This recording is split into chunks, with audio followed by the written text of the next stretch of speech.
Okay, guys, I've talked now about building the narrative and how to do that through points and sections.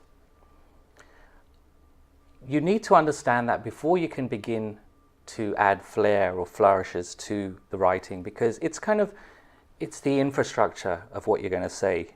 And it's sort of like trying to build if you wouldn't try to put the color and all the bells and whistles on it, from the beginning, although you can have little elements of it, but the structure's got to be there for it to be actually a good piece of writing, because you wouldn't build a house, and start painting before the walls have been built. It's kind of like that, you need to have the structure in place, the infrastructure in place, and then you can put the little colorful touches, the flourishes in there.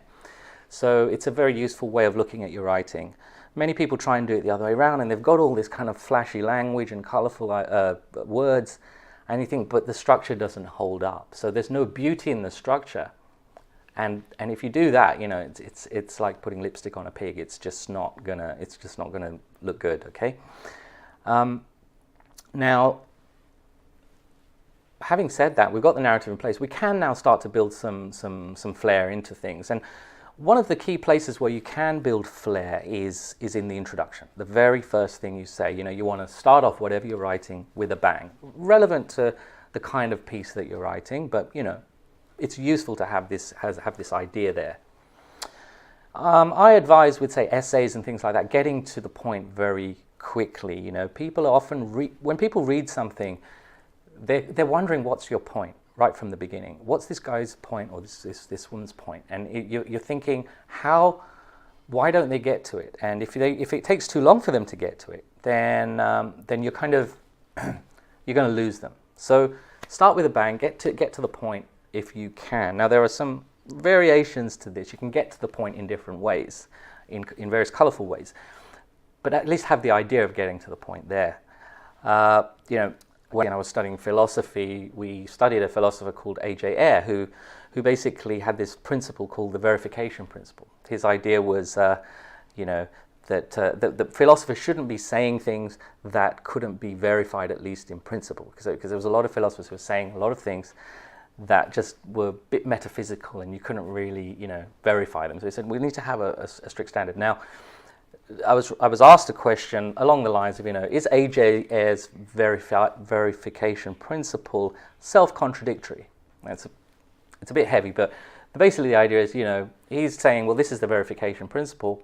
Can that principle itself be verified? So is he saying something which can't be verified? So anyway, regardless of that, I knew what the question was getting at, and I knew I had to show the examiner that I understood the question and I could answer it. So is this principle self-contradictory? So the best thing to do would be to begin to answer that question immediately, to grab the bull by the horns and say, what I think about that question, or at least show my understanding of what that question is asking. Now, when I was less experienced, I might have answered it in a different way and said, well, A.J. Ayer was born in this year and went to this university, and there's a kind of like a setup of that kind. And I realized, that's really not the effective way to begin writing. You want to just quickly grab the bull by the horns, as I say, and begin to address what it is that you're trying. So that's if you're responding to a question. If you're trying to just say something in a blog, again, get to the point. You might ease yourself into the point, but you're moving into the point. So aim to start with a bang. That would be my general advice.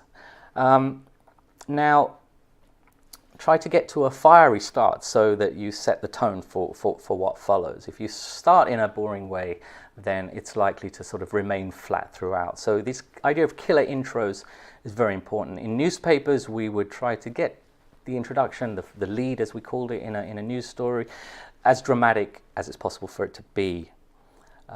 And even in the Star Wars review, let's say that your intention is to, persuade non-Star Wars fans to go watch this movie, okay? And let's say you want to use the structure that we had, the plot, the character, the dialogue, narrative structure. Here's how we might do it with some flair, with a nice introduction, So we know the direction of our article is organized nicely, but let's try and just sort of lead in with a punch, When an old man hands over a map of Luke Skywalker's whereabouts to a rebel pilot, Seasoned Star Wars fans know better than to expect the long-lost Jedi warrior to be discovered in the next scene of The Force Awakens, the latest episode in the popular saga. Instead, an entire village is decimated and the map ends up in the unreliable circuits of a nervous droid. Die-hard followers won't be at all surprised by that opening plot turn, which mirrors elements in the original movie. Still, it's the perfect start to a roller coaster of a film packed with surprising twists and turns that will leave less experienced Star Wars gazers guessing till the very end. Now, that's just trying to bring some drama to the introduction, but it's also introducing us to the idea of the plot, which is, let's say, the first element, the first section that you want to cover. The intention is to show that this is a great plot with lots of twists and turns. So you've kind of had an anecdotal way of going into that idea that, okay, this is this first scene, this map is handed over, and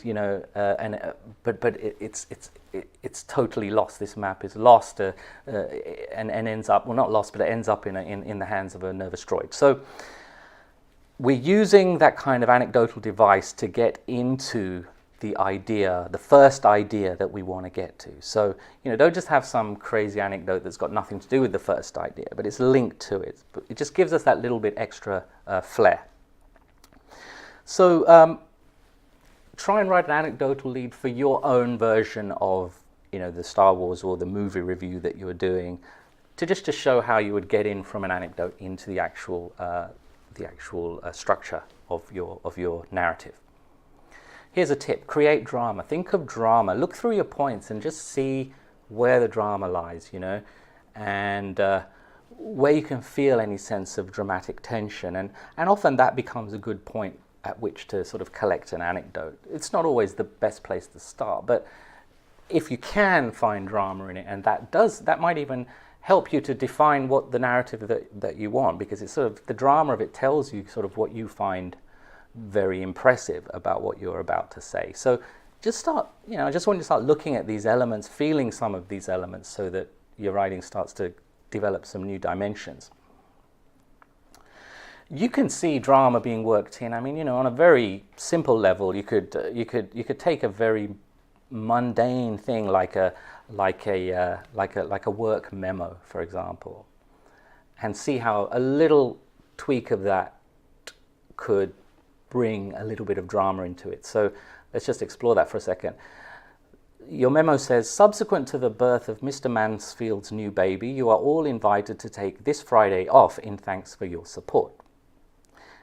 Now, that's pretty dull, it's informative, but just to see how this principle works, I mean, just try to say that same information in a more dramatic way, because I want you to get used to the process. It's just kickstarting a certain way of looking at things. So have a go, just see if you can make it more dramatic than it is. It doesn't have to be over the top, but just more dramatic than it is. Okay. So, another way of presenting this information would be say, congratulations, you all have Friday off. The proud father, Mr. Mansfield, wishes to thank you for your support and recommends you go off and do something other than work. Okay, just by moving the fact that you all have Friday off to the top, you've actually affected the dramatic resonance of what you're saying. So I want you to just be able to see that principle in action. Just give it some thought and feel that, so that when you're writing, you can begin to feel where the dramatic elements are. Okay, and starting with that drama amps up the level of the whole narrative. So because you now have to follow through, so it sets it up. So again, remember that idea that if you start on a flat level, it's probably going to remain flat, and the drama that comes up is not going to be as effective. But if you start with the most powerful thing, the most dramatic part of what you want to say, it can take on a very, very powerful, it can give a very, very powerful effect to your writing. So experiment with that.